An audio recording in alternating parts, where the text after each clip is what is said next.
Şimdi en son Muş'ta bir panel gerçekleştirdiniz. Bu barış inşasında ölüye saygı ve adalet paneliydi.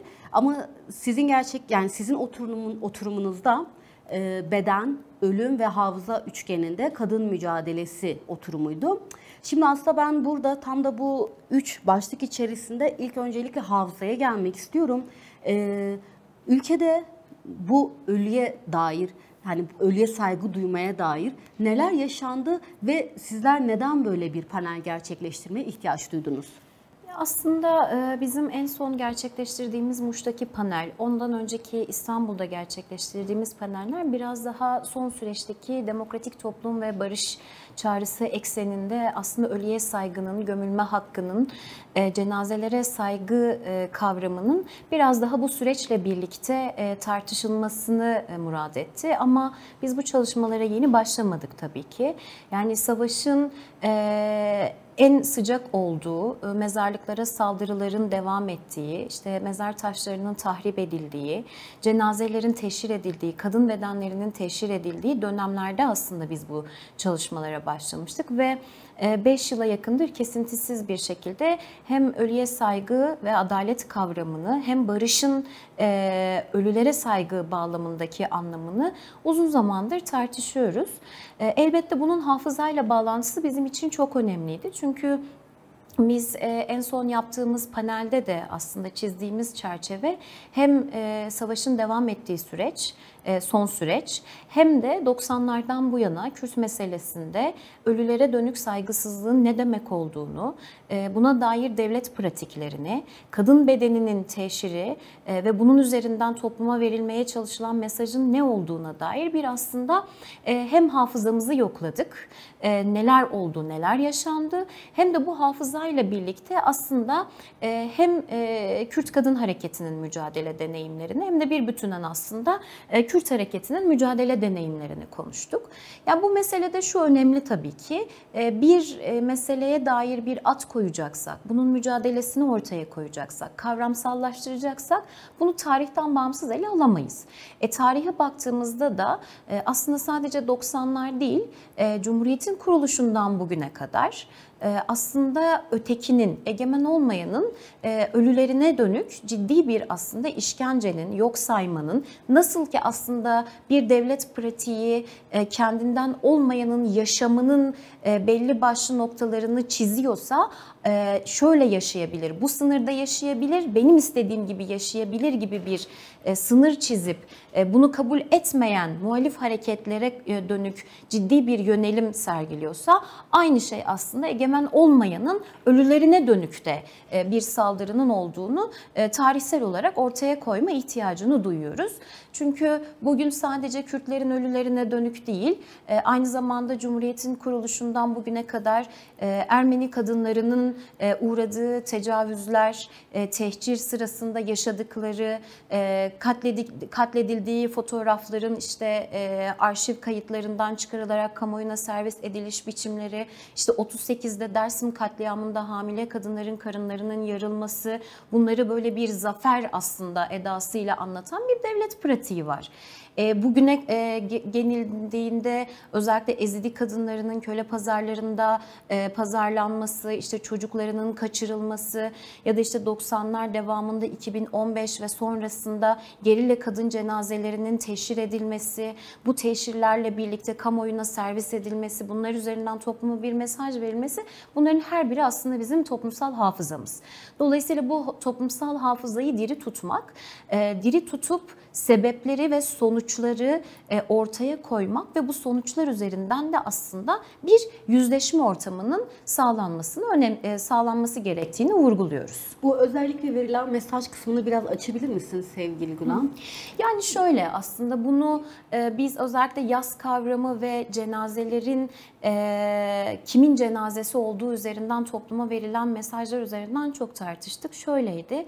Aslında özellikle gerilla kadın cenazelerinin teşhiri sırasında çok, burada da hafıza gene devreye giriyor, çok tarihsel bir gerçeklik var. Yani geçmişten bugüne getirilen aslında kadının sadece savaşlarda bir ganimet olarak görülmesi, işte namus kavramı üzerinden kodlanması ve kadın bedeninin teşhir edilmesiyle birlikte aslında toplumun o kimi duygusal belli başlı reaksiyon alabilmek amacıyla ve onun üzerinden bir yenilgiye uğratma sahikiyle bu tür mesajların verildiğini görüyoruz. Neydi bu mesajlar? Yani bir kadın gerilla cenazesi üzerinden düşündüğümüzde aslında orada teşhir edilen bedenin aslında bir kadının yaşamına vermiş olduğu mücadeleye ve bu mücadeleyi sahiplenen topluma bir mesaj verildiğini görüyoruz. Yani benim istediğim sınırlarda yaşamak ya da benim çizdiğim sınırlarda bir kadın olmak değil, kendi özgürlük arayışını yürüten ve bunun mücadelesini veren kadınların cenazelerine dönük de, nasıl ki yaşamlarına dönük bir saldırı varsa, cenazelerine dönük bir saldırıyla da birlikte aslında öncelikli olarak özgürlük arayışında olan Kürt kadınlarına ve aynı zamanda diğer kadın hareketlerine ve aslında da Kürt toplumuna ve bütün muhalif topluma bir mesaj verilmeye çalışılıyor. Ama tabii ki bunun üzerinden de çok ciddi bir karşı refleks ve bir mücadele deneyimi var. Belki onu ilerleyen vakitte açabiliriz. Şöyle aslında biz evet Cumhuriyet'in kökenlerinden beri devam eden hani egemen olmayanın ölüsüne karşı saygı duyulmama mevzusu ifade edildi ama mesela inanç sistemlerine baktığımız zaman da hani binlerce yıldır kök salmış inanç sistemlerinde aslında ölüye saygı duyulması gerektiği ifade ediyor. Bu hem hadislerde hem ayetlerde ve Yaradan'dan ötürü diye de özellikle ifade edilen bir ibare var. Buna rağmen halen böyle bir yaklaşımı neyle açıklamamız gerekiyor?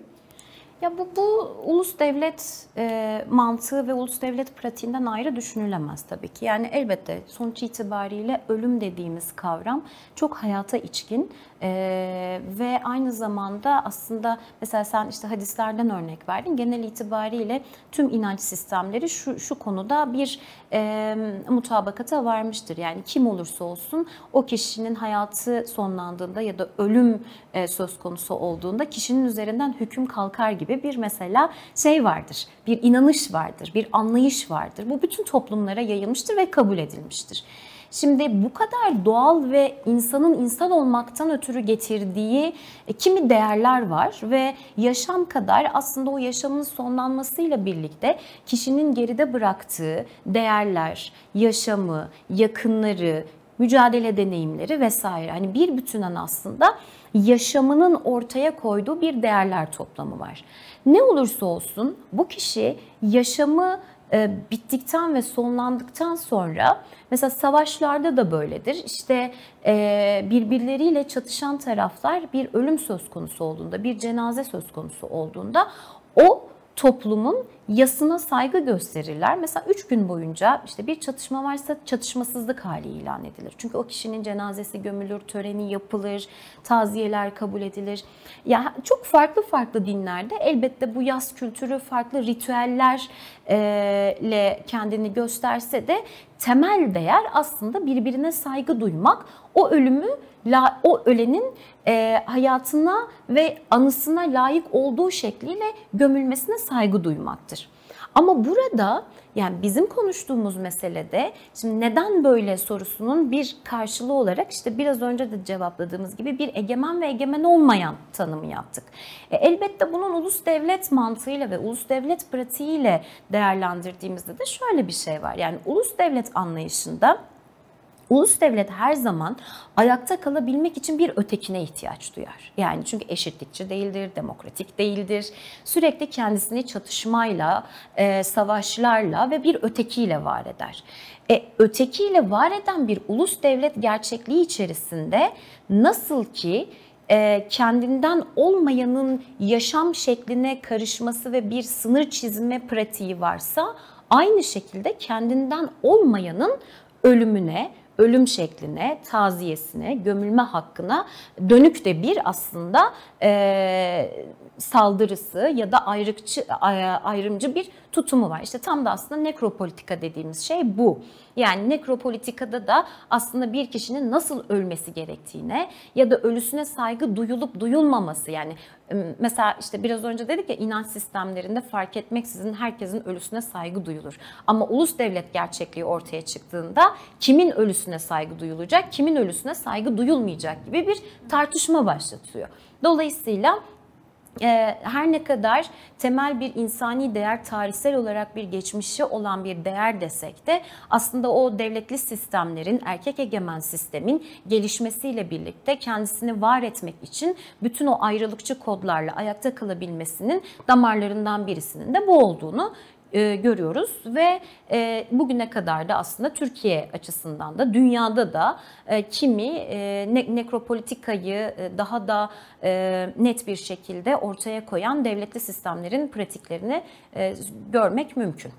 Aslında şöyle sevgili Gulan, şimdi zaten bu kendi doğal akışında, yani biri vefat ettiğinde, biri öldüğünde ona işte 3 günlük yas evinde yas tutulması ya da televizyonların açılmaması gibi biraz aslında bunu kendi doğallığından böyle yıllarca edinmiş olduğumuz reflekslerimiz ve alışkanlıklarımız var. Ben bunu aslında biraz şey kısmında, yas hakkının hukuksal bir çerçevesi olup olmadığını da sormak istiyorum. Bununla birlikte panellerinizde hem politik yas hem de kamusal yas kavramları vardı. Hem dinleyenler açısından biraz bu iki kavramı da açıp yas hakkının, yani matem tutma hakkının hukuksal bir çerçevesi var mı? Yani şöyle aslında Semra, biz de biraz yas çalışmalarını sürdürdüğümüz dönemde, şimdi tabii ki önce ilk soruya başlayayım. Yani hukuki çerçevede biz hep şeyi düşündük, işte Cenevre Sözleşmesi, protokoller, Kızıl Haç'ın kimi kuralları vesaire. Sürekli bizim böyle bir uluslararası sözleşmeler ve ulusal sözleşmelere karşı, ulusal yasalara karşı bir atfımız vardı. Ama mesela Ölüye Saygı ve Adalet İnisiyatifi'nin çalışmalarına ilk başladığımızda aslında alan biz bu yas kavramını tartışmaya başladık. İşte dinler açısından ele aldık, işte siyaset açısından ele aldık, adli tıp açısından ele aldık, hukuki açıdan ele aldık ve orada şöyle bir şeyle karşılaştık. Şimdi hukuk alanı dediğimiz şey aslında kimi normları ortaya koyarken temel insan hakları değerlerinden yola çıkarak aslında güncel mevzuatını uyarlıyor. Ama doğrudur, mesela ceza yasasında kişinin hatırasına hakaret diye bir suç var.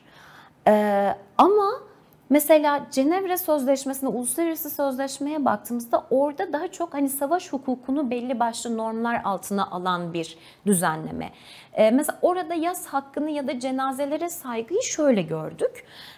İşte ne olursa olsun çatışmalı ortamlarda birbiriyle çatışan tarafların hiçbir şekilde cenazelerine işkence yapamayacağı, elinde bulundurduğu cenazeyi karşı tarafın cenazesini teslim etme ödevi olduğu, ona saygı duyma ödevi olduğu ve dolayısıyla diyelim ki bir çatışma sırasında bir yere gömmek zorunda kaldıysa mutlaka ve mutlaka daha sonra o mezar yerinin gösterilerek kişinin ailesine ya da işte bulunduğu topluma bir şekilde iade edilmesi gerekiyor diye belli başlı kurallar var. Ama yani hukuk sisteminin kendisinde yas tutma hakkı kavramı diye bir kavram yok. İşte bu da aslında senin bir önceki sorunla çok bağlantılı. Çünkü o kadar insani ve tarihsel bir değerden geliyor ki hukuk bunun bir çatışma alanı olabileceğini bile düşünmemiş olabilir diye şimdi anlamlandırıyoruz. Yani hani nasıl ki insanlar birbirlerinin yas tutma hakkına saygı duyamazlar? Yani ortada bir ölüm varsa yas tutmak en doğal haktır. Gömülme hakkı bağlantılı olarak en doğal hakkıdır. Gömülme hakkı dediğimizde sadece o cenazenin mezara girmesinden bahsetmiyoruz. İşte o kişinin onuruna yaraşır bir şekilde taziye kurulması, yakınlarının o taziyeyi kabul etmesi, cenaze törenlerinin kendi istediği ve inandığı şekilde dizayn edilmesi. Bunların her biri aslında bir bütünen yas hakkı ve gömülme hakkı kapsamında. Ama hukuk bunu ayrıca bir tanımlamak zorunda bile kalmamış. Fakat orada başka bir şeyle daha karşılaştık. Mesela Kürdistan'da cenazelere işkence ediliyor. Yani 90'larda da bunun pratiklerine çok fazla rastlandı. 2015 ve sonrasında da teşhir edilen cenazelerin yanı sıra aynı zamanda mesela gerilla cenazelerinin daha sonra ailelerine teslim edildiklerinde kimi uzuvlarının kesildiğini gördüğümüz, otopsilerde bunların tespit edildiği vakalarla karşılaştık. Şimdi böyle bir durumda hukuk şöyle sığ bir tartışmaya giriyor. Yani insan onuru dediğimiz kavramın kendisi aslında kişi yaşadığı sürece geçerlidir ve eğer ki kişi ölmüşse ve onun bedenine dönük bir işte gayri insani tutum içerisine girilmişse bu ancak yaşayan insanları etkiler, yaşayan insanların onurunu etkiler, yani ailesini ve yakınlarını etkiler. Dolayısıyla biz bunu uluslararası normlar bakımından aile ve özel hayata saygı hakkı kapsamında değerlendirebiliriz gibi bir değerlendirmesi var AHİM'in. Şimdi biz mesela kendi çalışmamız açısından bunu çok kabul eden bir yerde durmuyoruz. Çünkü işte buradan politik yasa gelmek gerekiyor. İnsan onuru dediğimiz kavram insanın yaşamı boyunca ortaya koymuş olduğu değerler, yürüttüğü mücadele, kendi benliği ile aslında bir bütünen yaşamının kendisi haline geliyor. Şimdi bir özgürlük mücadelesi veren bir kişinin onurunun ölümle sonlandırdığı fikri bizim açımızdan çok kabul edilebilir. Yani o pozitivist hukukun çizmiş olduğu sınırlar içerisinde düşünebileceğimiz bir mesele değil. Çünkü o kişinin ölümünden sonra da aslında bıraktığı değerler var. Yaşama etkisi var. Ailesine, bir halka, arkadaşlarına, sosyal çevresine, dokunduğu herkese dönük aslında bir etki alanı var. Dolayısıyla insan onuru kavramı nasıl ki bir kişi için yaşarken geçerliyse aslında ölümünden sonra da geçerli olmalıdır. Mesela bu bizim için yas kavramı ve uluslararası literatürde aslında kazanım elde etmemiz için bir mücadele başlığı olarak duruyor. Yani bunun tartışmasını ve çalışmasını yürütüyoruz, yürütmeye de devam edeceğiz. Bu birinci nokta. İkincisi politik yas dediğimiz aslında yas kavramı nasıl ki biraz önce bir insani değerle tanımladıysak politik yasta da şöyle bir şey var. Yani elbette herkesin yası çok biricik. Yani elbette bireysel olarak insanların yaşamış olduğu mesela normal ölümler dediğimiz ölümlerde de yani bir insanın yakınıyla kurmuş olduğu ilişki, işte yaşama vermiş olduğu anlam, o yaşamı nasıl yaşadığı hepsi ya hala daha yıllardır süre gelen bir mesele olsa da ölüm hala daha bir yakınımızı kaybettiğimizde buna anlam veremediğimiz çok ciddi bir boşluk oluyor. Şimdi bu anlamsız bir şey olamaz zaten. Başlı başına aslında yani yaşam ne kadar politikse ölümü de o kadar politik. Ama politik yaslarda yani normal olmayan ölüm dediğimiz işte bir çatışma neticesinde ortaya çıkan ölümler ya da infazlar ya da işte egemenin kendinden olmayanın yaşam hakkına saygı duymayarak aslında onu öldürmesi, yaşamına son vermesinden sonra süre gelen duruma baktığımızda yani bir kişi sadece yakınları için tabii ki önemlidir bu yasın kendisi ama sadece yakınlarını ilgilendiren bir yas olmaktan çıkıyor. Bir toplumun yası haline geliyor, bir halkın yası haline geliyor, bir politik hareketin yası haline geliyor. Dolayısıyla politik yas dediğimiz bu anlamda kamusallaşıyor. Yani kamusallaşma dediğimizde işte bu ölümün belli başlı dönemlerde anmalara evrilmesi gibi. İşte kimi etkinliklerde atfedilmesi gibi, o kişinin yaşamına atfedilmesi, mücadelesine atfedilmesi gibi. Ya da işte yaşamının bırakmış olduğu değerlerin korunup geliştirilmesi gibi aslında bir toplum tarafından kamusal hale getirilip bir mücadeleyi yüklenmek ve büyütmek anlamına geliyor ve tabii ki bu kamusallıkla da birlikte politik yas dediğimiz şey direnişle de çok iç içe. Yani direnişten azade bir yaşam düşünülemediği gibi o direnişin sonucunda aslında sonlanan bir yaşamdan bahsediyoruz. Dolayısıyla direniş, kamusallık hepsinin iç içe girdiği bir yastan bahsediyoruz. Elbette yani bu hani kendi yaşamına içkin bir yerden çıkan bir tanım ama bunun karşılığında da şöyle bir şey var, işte nekropolitika dediğimiz, biz her ne kadar bunu politik yas olarak tanımlıyorsak bu politik yasa sebep olan fiilin kendisi de aslında devletler tarafından son derece politik bir yerden geliyor. Dolayısıyla politik bir reflekse karşı politik olarak ortaya çıkan bir sonuç ve ondan sonra politik bir etkiden bahsediyoruz. Bunun da bir toplum tarafından aslında kabul edilmesi, sahiplenmesi dediğimiz şey de kamusallığa işaret ediyor. Zaten tüm ölümlerin, yani yaşanmış olan şu an hem Kürdistan'daki ya da önceden diyelim ki az önce yer yer bahsettiniz, işte Dersim katliamında olsun, işte Taybet Ana olsun. Bunlar zaten yani direkt hafızamıza gelen ilk isimler, ilk olaylar zaten politik ya. O zaman bütün yaşanılan ölümlerin hepsi de politik yas çerçevesinin içerisine girmiyor. Yani bireysel bir bedenin, işte bedenin kesilmesi. Bugün mesela bir kadın cinayetiyle ilgili bir durum da aslında politik bir şeydir. Yani kadının bedeninin uzuvlarının kesilmiş olması. O zaman tüm çerçeve yine politik yas sürecine dahil oluyor. Bireysel bir yas sürecinden bahsedebilecek miyiz böyle bir durumda? Aslında değil ya, zaten bir bütün hani bir halk olarak mesela Kürt halkının bir yas gerçekliği vardır. Tuttuğu bütün yaslar aslında son derece toplumsaldır. Ve toplumsal olan da aynı zamanda politiktir. Yani bir şekilde o toplumsal olarak sahiplenilmiştir. Mesela taziye beraberce kurulur, beraberce kaldırılır. Dolayısıyla hani biraz önce senin bahsettiğin gibi de yani bir kadın katliamın neticesinde hani mesela o bütün mesela bir kadının katledilmesi sonucunda o tabutun kadınlar tarafından kaldırılması, evet, ya da işte tek bir kadının cenazesinin olmadığını ve bu ölümlerin politik olduğu söyleminin gelişmesi, aslında o ölümün erkek egemen sistemin getirmiş olduğu ve kadını bir şekilde kadına o tahakküm gücünü uygulayan ve o tahakkümü besleyen bir sistemin neticesinde o katliamın gerçekleştiğini söyleyen akıl ve tutum aslında politiktir. Dolayısıyla elbette bu bir bütünen bu yasların kendisine politik yas demek yanlış olmayacaktır. Az önce de aslında belirttim sevgili Gulan, zaten hep hafızamıza gelen isimler belli. Yani yakın zamanda yaşanan olaylardan kaynaklı. Peki dünya örneklerinde mesela bu tarz hani ölüye saygı inisiyatifleri ya da buna dair inisiyatif almış örgütler, kurumlar var mı? Hem bununla beraber şimdi barış inşasını gerçekleştirmiş olan toplumlar da var elbette. Onlar peki bu süreçte ölüye saygı kısmındaki sorunu nasıl hallettiler? Ya aslında Semra, hani başlarken de söyledik, yani özellikle kadın bedeninin ganimet olarak sayılması ya da namus kavramı adı altında nesneleştirilmesi, tüm bunlara karşılık da aslında örülen bir kadın mücadelesi olduğunu söyledik. Kadın meselesi sadece Kürdistan'da ve Kürt halkı özelinde değerlendirdiğimiz bir mesele değil tabii ki.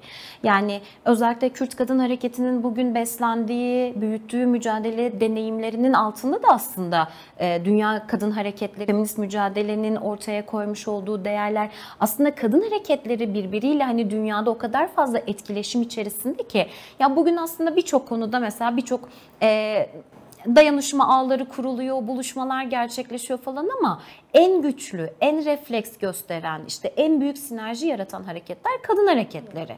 Bunun sebebi de şu, çünkü erkek egemen bir sistemden bahsediyorsak bu sadece Türkiye'ye, Orta Doğu'ya özgü bir sistem değil. Bu aslında bütün dünyada kadına dönük yürütülen ve her gün beslenen bir tahakküm sisteminden bahsediyoruz.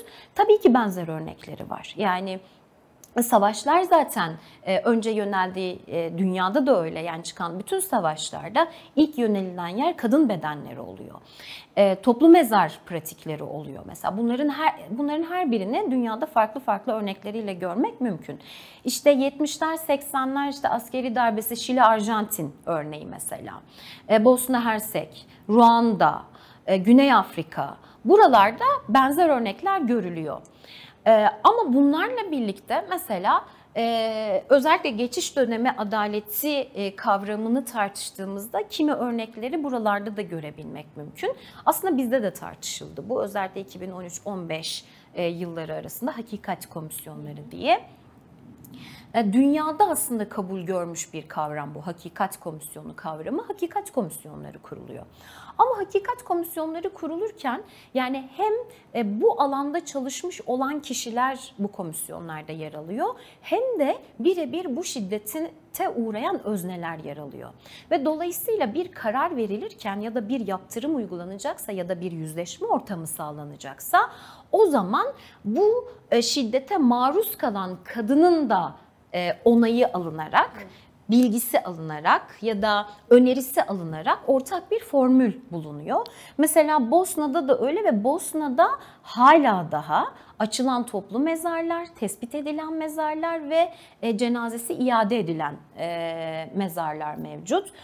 Arjantin'de öyle, Güney Afrika'da da öyle, İrlanda'da da öyle. Yalnız şöyle bir şey var, özellikle mesela Arjantin'de ve İrlanda'da bir taraftan da çok gelişmiş bir DNA örnek alımı ve bu süreçlerin hızlıca tespiti ve cenazelerin usulüne uygun bir şekilde yakınlarına teslimi söz konusu. Mesela bunu okurken ben çok etkilenmiştim çünkü elbette yani aradan uzun bir yıl geçiyor ama sonuç itibariyle yani tam anlamıyla olmasa da görece bir yüzleşme ortamı sağlanarak cenazeler teslim ediliyor ve bu cenazelerin teslim edilebilmesi için de çok ciddi bir DNA analizinin yapabilecek yeni bir sistem ortaya koyuyorlar. Bizde DNA tespitinin kendisi bile bir eziyet. Yani ailelerden defalarca DNA örneği alınması, DNA'lar eşleşse dahi adli tıpta uzun süre tutmalar, cenazeyi teslim etmemeler, bir gece yarısı telefonla arayıp aileyi gece yarısı DNA eşleşmesi yapıldı, gelin cenazenizi alın ve sadece kendi yakınlarınızla gömün diye ayrıca bir baskı yapılması. Şimdi hala daha bunları yaşıyoruz. Dolayısıyla hani bizim bu meseleye bir yüzleşme ve hakikat üzerinden değerlendirme yaptığımızda hala daha çok geri bir noktadayız. Hani bırakalım bir hakikat komisyonunun kurulmasını, zaten eşleşen bir DNA üzerinden cenazenin teslim alması bile bir mücadele şu anda. Ya da hala daha geçen hafta da haberlere düştü, ondan önce de yani mesela ne zaman ki bir diyalog süreci bozulsa devletin ilk saldırdığı yerler gerilla şehitlikleri oldu. Yani gerilla mezarları oldu. İşte yukarıdan bombalanan mezarlıklar oldu. Geçen hafta yine 2 gerilla mezarlığına taşları kaldırın diye aileleri aranarak baskı yapılıyor. Yani dolayısıyla evet, dünyada bir örnek var. Yani dünyada hala da yani mesela toplu mezarlar gerçekliği bizim açımızdan da çok önemli. Mesela şeyde de hala öyle, hani Güney Afrika'da da öyle, Şili'de ve Arjantin'de de öyle. Toplu mezarlar hala da açılmaya devam ediliyor ve bu toplu mezarlarla da birlikte aynı zamanda o çatışma döneminde karşılıklı olarak birbirlerinin mezar yerini bilen güçlerin mezar yerlerini açıklamaları ve tanıklar vasıtasıyla gidip o mezar yerlerini göstererek cenazelerin teslim alınması sağlanıyor. Şimdi biz bugün Türkiye gerçekliğinde bir sürü toplu mezarın yeri bilinmesine rağmen üzerine inşaatlar yapılıyor, üzerine yerleşim yerleri yapılıyor. Yani aslında bir bütünen o hakikatin üzeri örtülmeye çalışılıyor.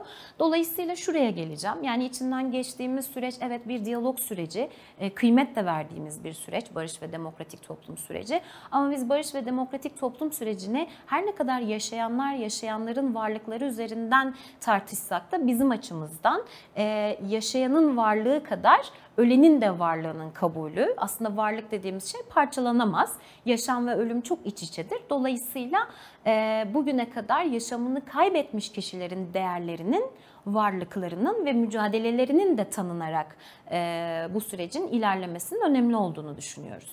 Peki sevgili Gulan, Muş Milletvekili Sümeyye Bozum Ekin Van'la ilgili bir sonu önergesi vermişti meclis başkanlığına. Kişisel görüş diye ifade edildi. Biraz oraya açabilir misiniz? Ne demek bu? Oraya gelmeden mesela kısaca hafıza dedik, Ekin Van'ı da aslında çok konuşuyoruz ama bir kısaca hatırlatma gereği duyduk. Çünkü şöyle, Ekin Van'ın mesela bedeninin teşhir edilmesiyle birlikte o dönemde ardı arkasına 2015 ve sonrasında mesela Cizre'de 2 kadın bedeninin yine teşhir edildiğini gördük. İşte özellikle sokağa çıkma yasağı alanındaki birçok bedene dönük bu pratiklerin sergilendiğini gördük.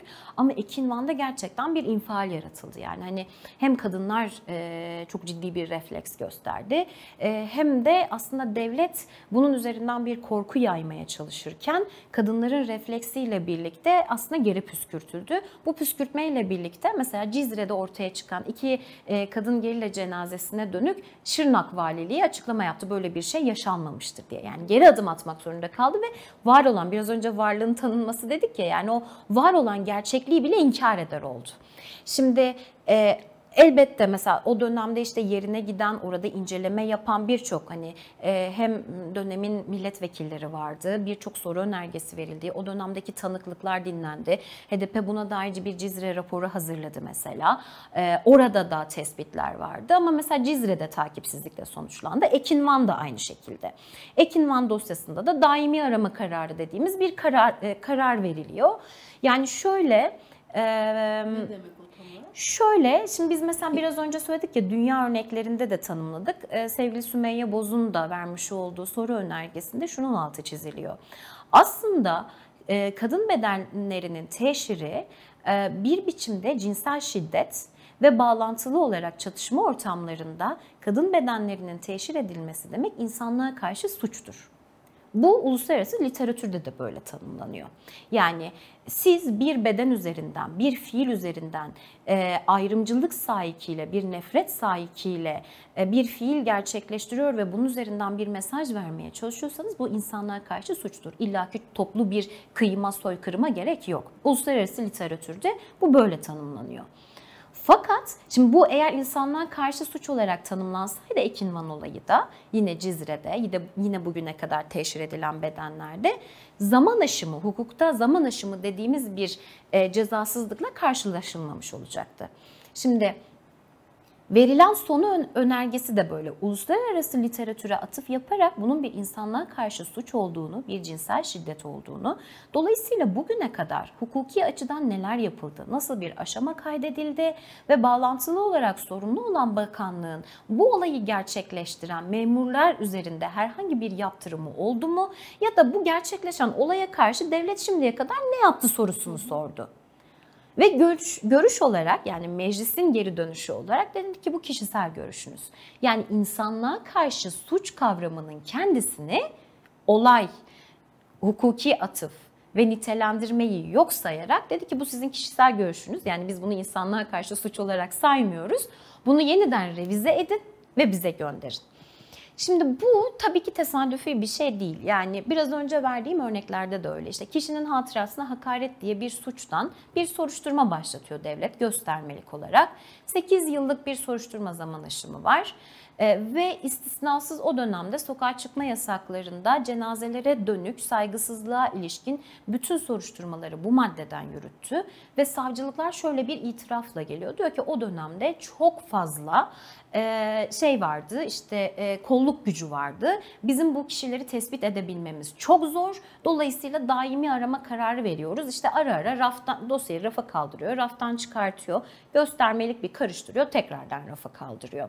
Şimdi bu aslında bizim 2015 ve sonrasında Kürdistan'da özel olarak uygulanan bir özel savaş politikası olarak da cenazelere dönük saygısızlığın bir yöntem olarak kullanıldığını söylememizi doğruluyor. Yani özel savaş dediğimizde de evet, kadın bedeni üzerine, cenazeler üzerine, mezarlıklar üzerine de tıpkı yaşayanlara olduğu gibi istediğiniz ihlalde bulunabilirsiniz. Biz yargı olarak sizin arkanızdayız ve sizi koruyacağız denildi. Bugün de aynı şeyle karşılaşıyoruz. İşte Cizre'de aynı bahaneyle takipsizlik verildi, zaman aşımından dosya düştü. Zaman aşımı 8 yıl mı? Soruşturma bütün zaman aşımı. Evet, yani başlattığı soruşturma maddesi üzerinden. Evet. Ekinvan içinde daimi arama kararı verdi. Hala sorumlular ortada yok. Ama mesela Cizre'de Fotoğraf çok net. Yani iki kadının bedeninin üzerinde ayaklarını koymuş ve yüzleri açık olan askerler var. Bunların kim olduğu tespit edilebilir. Ya da Ekinvan olayında Ekinvan'ın bedeninin teşhir edildiği alanda askerlerin olduğunu görüyoruz. Şimdi bu askerleri tespit edebilmek çok zor değil ama elbette bunları tespit etmekten geri çekinen bir devlet gerçekliği var. Dolayısıyla hani hafızamız taze ama bunlara dönük de ciddi sadece hukuksal değil. Elbette hukuksal mücadele bunun bir kısmı. Yani biz de benzer dosyalar için çok fazla suç duyurusu yapıyoruz. Bunlar hem kayıt altına almak açısından önemli, hem belgelemek açısından önemli. Ama bir taraftan da bunlara refleks olarak ciddi bir kadın mücadelesi de var. Yani Ekinvan'ın bedeni teşhir edildikten sonra mesela Kürt Kadın Hareketi çok önemli bir şiarla örgütleme çalışmasına başladı. Dedi ki devlet şiddete soyundu, kadın mücadelesini giyindi. Şiarıyla mesela bütün yerel örgütleme çalışması yaptı ve gerçekten ciddi bir refleks uyandı. Ya da işte DÖK zamanında bu namus kavramı üzerinden devletin yönelimlerine karşı kimsenin namusu olmayacağız kampanyalarının büyütülmesi aslında Kürt Kadın Hareketi'nin erkek egemen devletin bütün yönelimlerine karşı çok güçlü bir sözle, güçlü bir refleksle kendini ortaya koyması, örgütlülüğünü büyütmesi ve bunun üzerinden de aslında işte biraz önce söylediğimiz gibi zaman aşımlarıyla, gerçekleşen olayları inkarla devlete biraz daha geri adım attıran, yani zaman aşımı belki devlet açısından bir kazanım olarak görülebilir ama şu anda bizim açımızdan Ekinvan bizim hafızamızdır, Taybet Ana bizim hafızamızdır, Cizre'de gerçekleşen olay bizim hafızamızdır ve biz bütün aslında işte o kamusal yas dediğimiz meselede etkinliklerde, anmalarda, örgütlemelerde her zaman aslında onların anısına, mücadelesine sahip çıkarak bir çalışma yürütüyoruz. Dolayısıyla hani zaman aşımı ya da cezasızlık kültürü dediğimiz şey elbette adalet çok önemli.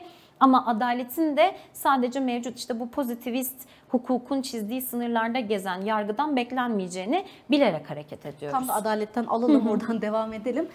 Zaten genel çerçevede hani kadın, beden ve hafıza üzerine genel bir çerçevede bulundun.